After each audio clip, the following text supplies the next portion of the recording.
नमस्कार सभी विद्यार्थियों को। एक बार पुनः आप सभी का हमारे इस YouTube चैनल पर स्वागत है। कक्षा 12 के स्वतंत्र भारत में राजनीति जो बुक है उसका चौथा लेसन भारत के विदेश संबंध। इससे पहले यदि आपने फर्स्ट लेसन, सेकंड और थर्ड की अगर आपने वीडियो नहीं देखी तो कृपया वो वीडियो आप जरूर देखें। वहाँ पर काफ़ी इम्पोर्टेंट जो क्वेश्चन हैं वो हमने बताए हैं। तो चलिए शुरू करते हैं। पहला प्रश्न, भारतीय संविधान के किस अनुच्छेद में अंतर्राष्ट्रीय शांति और सुरक्षा का वर्णन किया गया है? तो वो अनुच्छेद पूछा है कि किस अनुच्छेद के अंदर अंतर्राष्ट्रीय शांति व सुरक्षा से संबंधित प्रावधान है। तो वो अनुच्छेद कौन सा है? 51। अनुच्छेद 51 के अंदर अंतर्राष्ट्रीय शांति और सुरक्षा संबंधी प्रावधान है।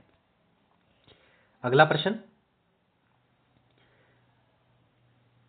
दूसरे विश्व युद्ध के दौरान इंडियन नेशनल आर्मी का गठन किसने किया था?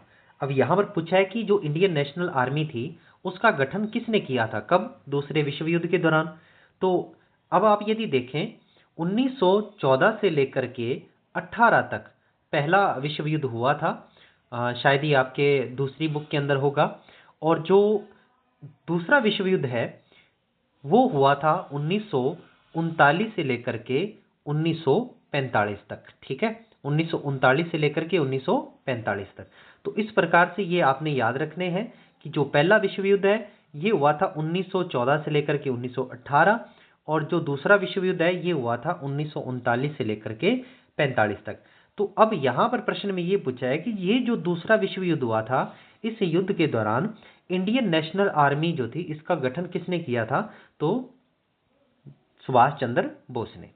अगला प्रश्न, चीन में किस शासन की स्थापना हुई थी? अब चीन में क्रांति हुई थी 1949 के अंदर और उस क्रांति के बाद चीन में कम्युनिस्ट शासन की स्थापना हो गई थी।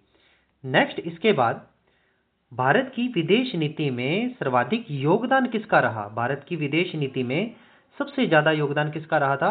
पंडित जवाहरलाल नेहरू का। और ये भारत के पहले विदेश मंत्री भी रहे थे, ये भी याद रखना है। देश के पहले प्रधानमंत्री होने के साथ साथ ये पहले विदेश मंत्री भी रहे थे। तो विदेश मंत्री थे तो जाहिर सी बात है कि विदेश नीति का निर्धारण भी इन्होंने ही किया था। और सबसे ज्यादा योगदान भारत की विदेश नीति में किनका रहा है? पंडित जवाहरलाल नेहरू का। नेक्स्ट, अगला प्रश्न, किस पार्टी ने भारत की विदेश नीति अमेरिका के पक्ष में बनाए रखने की बात कही थी? अब ये साधारण शब्दों में कहें तो ये पूछ रहे हैं कि भारत में ऐसी कौन कौन सी पार्टियां थी जो ये चाहती थी कि भारत जो है वो किसका पक्ष ले? अमेरिका का। क्योंकि दो महान शक्तियां हैं, एक तरफ तो अमेरिका है और दूसरी तरफ सोवियत संघ है। तो भारत में भी प्रेशर बना हुआ है कि फिर किसका साथ दें, अमेरिका का साथ दें या सोवियत संघ का साथ दें। तो भारतीय जनसंघ और स्वतंत्र पार्टी ये चाहती थी कि हम किसका साथ दें? अमेरिका का साथ दें। ठीक है, तो अपनी जो विदेश नीति है वो अमेरिका के पक्ष में रखें, सोवियत संघ के पक्ष में ना रखें। किस वर्ष ब्रिटेन ने स्वेज नहर के मामले को लेकर मिस्र पर आक्रमण किया था? तो 1956। अगला प्रश्न है, किस व्यक्ति का यह मानना था कि भारत को अमेरिकी खेमे के साथ नजदीकियां बढ़ानी चाहिए? अब यहां पर कौन सा व्यक्ति ये चाहता था कि भारत को अमेरिका के साथ संबंध बनाने चाहिए? तो ये था डॉक्टर भीमराव अंबेडकर। ठीक है, तो यहां पर ये प्रश्न तो दूसरी बुक के अंदर बनेगा, नाटो और वारसा का। लेकिन यहां पर मैं आपको बता दूं कि आपसे यहां पर प्रश्न पूछेंगे कि नाटो और वारसा क्या है। तो सीधी सी बात है कि ये दोनों क्या है भी? सैन्य संगठन है। क्या है? सैन्य संगठन है। तो एक तो प्रश्न यहां से बन गया, सैन्य संगठन है। लेकिन नाटो किसका सैन्य संगठन है? तो ये है अमेरिका का सैन्य संगठन है। और वहीं जो वारसा है वो किसका सैन्य संगठन है? सोवियत संघ का। दूसरे विश्व युद्ध के बाद क्या किया था कि ये जो दोनों देश थे इन्होंने अपने अपने सैन्य संगठन बना लिए थे। ठीक है, तो नाटो बन गया था 1949 में, शॉर्ट में लिख देता हूं 1949, अकेला 49 लगा देता हूं। तो 1949 में, और वारसा बन गया था 1955 के अंदर। ठीक है, 1955 में। तो दो प्रश्न है यहां पर, नाटो और वारसा नाटो अमेरिका का सैन्य संगठन है और वार्सा सोवियत संघ का सैन्य संगठन है। नाटो की स्थापना 1949 में और वार्सा की स्थापना 1955 के अंदर हुई थी।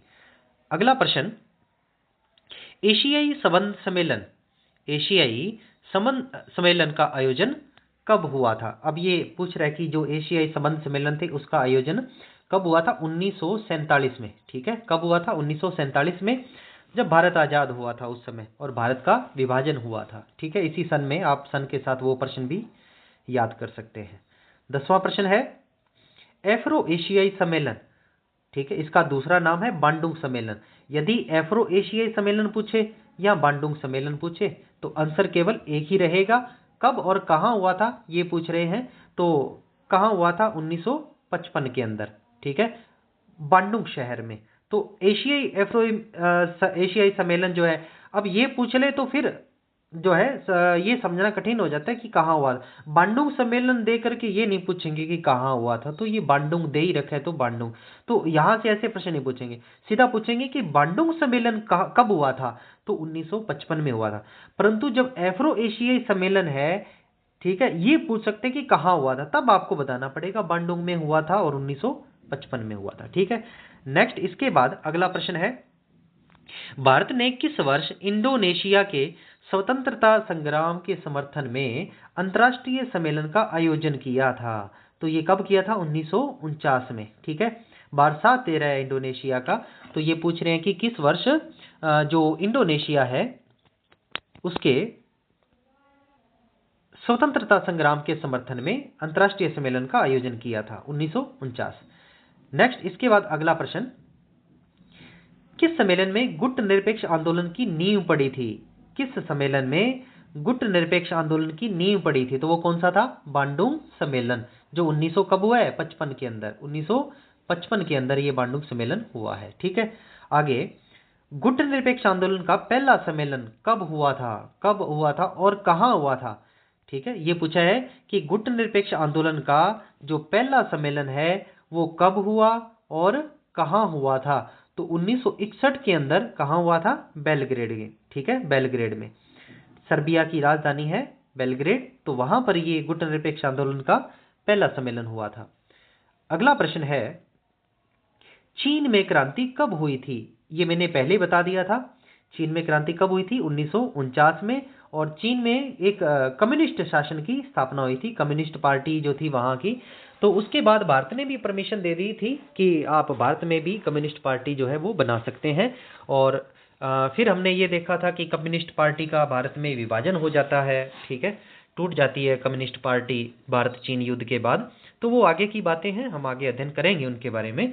तो पंचशील समझौता कब व किन के मध्य हुआ था? पंचशील समझौता कब हुआ और किन के मध्य हुआ था? तो भारत व चीन के मध्य हुआ था। अगर ये देश का नाम पूछे तो भारत चीन, अगर व्यक्तियों के नाम पूछे तो एक तरफ कौन थे? भारत की तरफ से कौन? नेहरू, और चीन की तरफ से कौन थे? चाउ एन लाई। ठीक है, और कब हुआ था? 29 अप्रैल 1954 को पंचशील समझौता हुआ था। ठीक है भी, तो पंचशील समझौता कब हुआ? 29 अप्रैल 1954 में। और किन के बीच में? भारत और चीन के बीच में। भारत की ओर से कौन? नेहरू, और चीन की ओर से कौन थे? चाउ एन लाई थे। अगला प्रश्न पूछा है कि भारत और चीन का जो युद्ध है वो कब हुआ था? भारत और चीन का युद्ध कब हुआ था? 1962 में दोनों का युद्ध हो गया था। ठीक है, दो क्षेत्र थे, अक्साई चीन और अरुणाचल प्रदेश की तरफ था नेफा। तो वहां पर दोनों तरफ से चीन ने घुसपैठ करनी शुरू कर दी थी। तो फिर उसके बाद एक तरह से दोनों देशों के बीच में युद्ध शुरू हो चुका था। आगे है तिब्बत के किस पारंपरिक नेता ने भारत से शरण मांगी थी? कौन से नेता थे जिसने भारत से शरण मांगी थी? तो ये तिब्बत के हैं।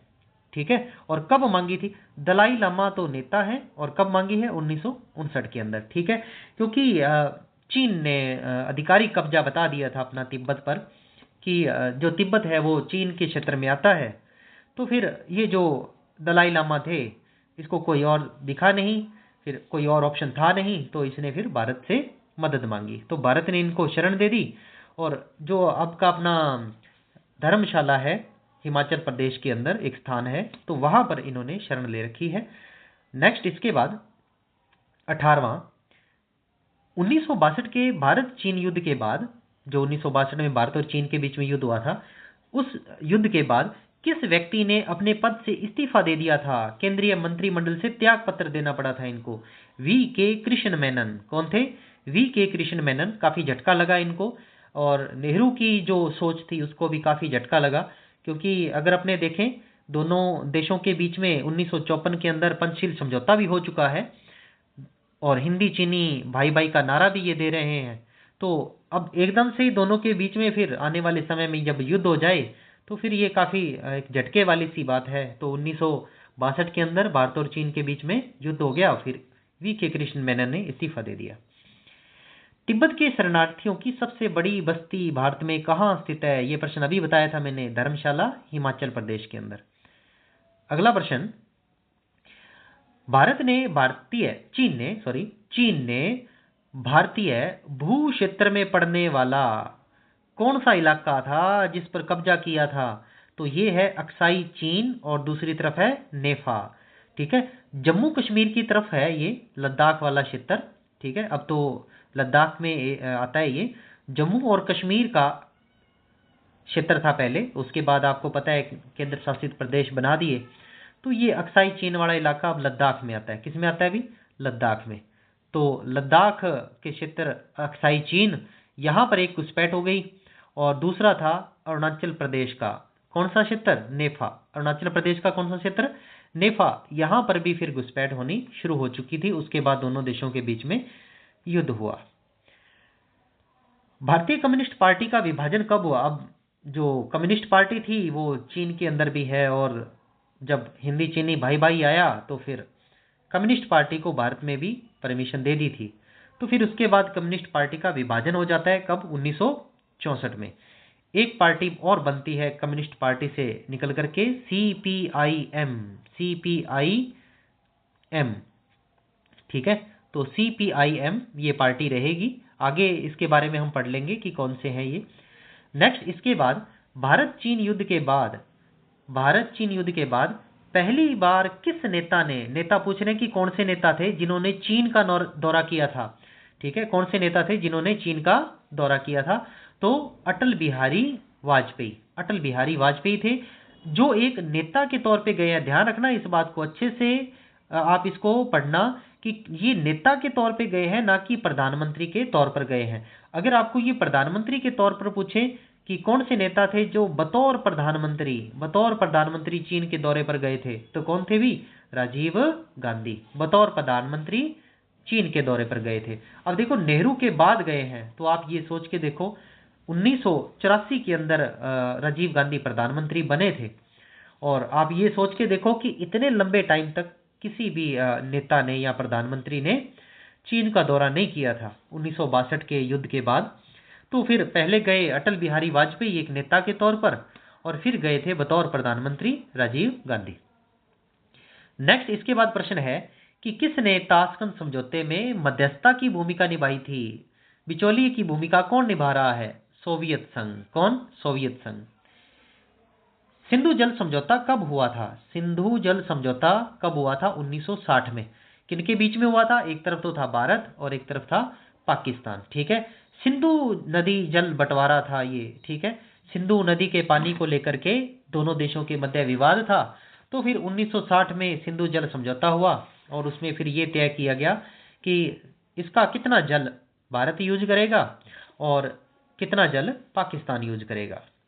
नेक्स्ट, इसके बाद ताशकंद समझौता कब व किनके मध्य हुआ था?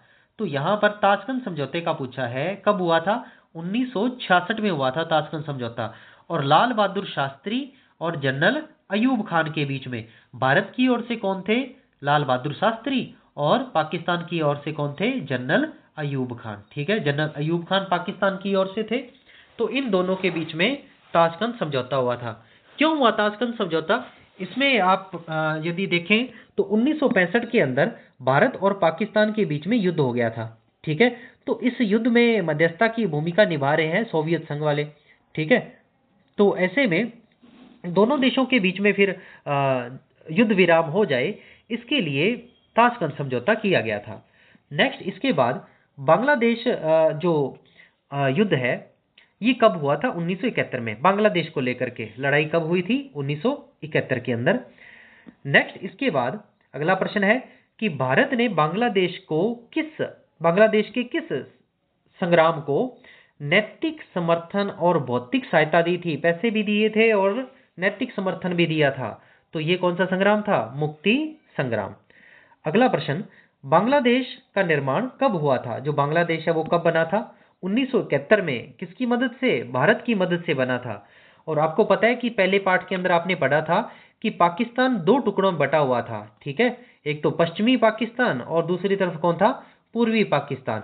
अब ये जो पूर्वी पाकिस्तान है ना, यही बाद में क्या बना था? बांग्लादेश बना था, ठीक है। यही बाद में बांग्लादेश बना।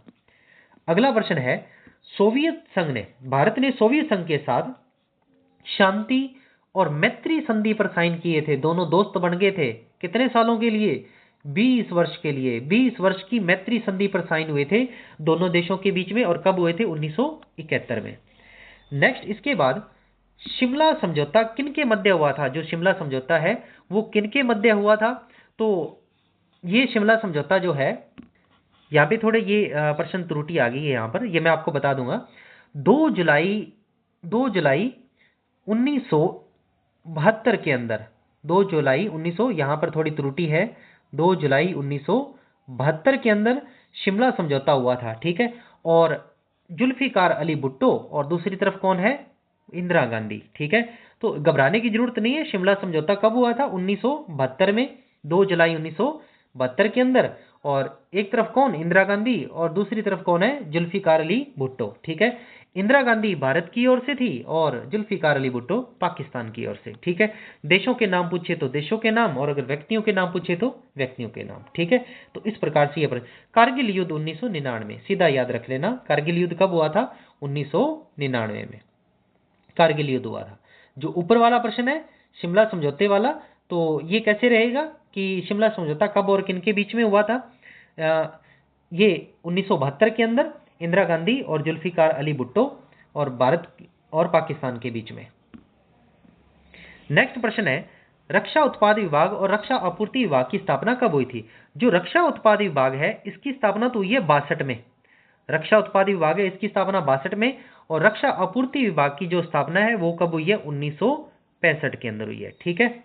अगला प्रश्न, भारत ने अपना परमाणु परीक्षण कब किया था? भारत ने अपना परमाणु परीक्षण कब किया था? मई के अंदर। मई 1974 में पहला परमाणु परीक्षण किया था। याद रखना, ये भारत का पहला परमाणु परीक्षण है। 1974, मई 1974 में भारत ने पहला परमाणु परीक्षण किया था। चीन ने अपना परमाणु परीक्षण कब किया था? 1964 में। यानी कि चीन 1964 में परमाणु परीक्षण कर चुका था भारत से पहले ही, ठीक है। और 1974 में भारत ने अपना पहला परमाणु परीक्षण कर लिया था। चीन ने किया था 1964 में। परमाणु अप्रसार संधि, यानी कि परमाणु हथियारों में क्या नहीं करेंगे? प्रसार नहीं करेंगे। ये संधि कब की गई थी? 1968 में। भारत कहता हम ये नहीं मानते भी, हम इस संधि को स्वीकार नहीं करते। तो भारत ने जो परमाणु अप्रसार संधि है, यानी कि एनपीई, ठीक है, याद रखना, एनपीई शॉर्ट नाम है इसका, ठीक है। तो भारत ने इस संधि को नहीं माना था। नेक्स्ट, अरब इजराइल युद्ध कब हुआ था? 1973 के अंदर अरब इजराइल युद्ध हुआ था। अगला प्रश्न, भारत ने अपना दूसरा परमाणु परीक्षण कब किया था? 1998 में। दूसरा परमाणु परीक्षण कब किया भी? 1998। पहला परमाणु परीक्षण 1974, दूसरा परमाणु परीक्षण 1998 के अंदर किया था। तो इस पार्ट के ये आपके महत्वपूर्ण प्रश्न रहने वाले हैं। टोटल आपके ये 38 एक प्रश्न हैं। तो आप यहां से इन प्रश्नों का अध्ययन कर सकते हैं। बहुत ही इंपॉर्टेंट प्रश्न है ये, और इससे बाहर मुझे नहीं लगता कि कोई प्रश्न बनने वाला है। बाकी जो क्वेश्चन है, जब आप बड़े प्रश्न याद करते हैं तो काफ़ी आपकी हेल्प हो जाएगी। ये प्रश्न फिर आपके लिए आसान हो जाएंगे। उम्मीद है ये आपके लिए वीडियो हेल्पफुल रही होगी। ये चैनल को जरूर सब्सक्राइब किया करो भी, और लाइक जरूर किया करो। धन्यवाद।